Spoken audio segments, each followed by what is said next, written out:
Ça fait des années que je pense que notre histoire est déséquilibrée par le fait même de la subordination, on pourrait dire, universelle du féminin à travers les femmes.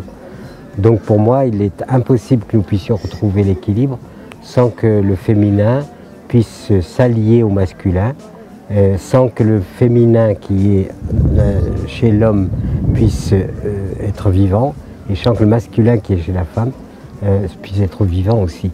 Donc c'est quelque chose qui me paraît absolument indispensable à poser comme une des grandes problématiques du monde d'aujourd'hui, et ne pas occulter cette question, ne pas la considérer comme finalement subsidiaire ou comme contingente. C'est une grande question que nous devons nous poser aujourd'hui, c'est comment retrouver cet équilibre féminin-masculin.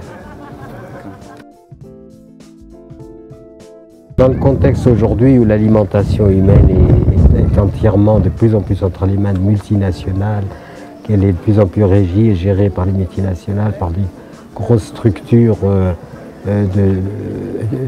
d'exploitation agricole, etc., je pense qu'on doit légitimement résister à cette confiscation qui est faite aux communautés de survivre par elles-mêmes.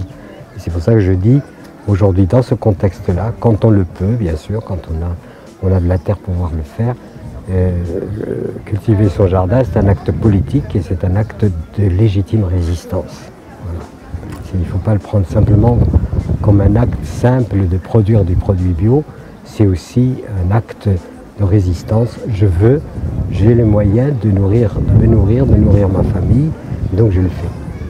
Même si j'ai d'autres travaux à côté, je le fais parce que plus il y aura de gens qui feront cette action d'autonomie et de liberté, et bien plus l'humanité va reconquérir sa légitimité qui est d'être responsable de sa survie biologique.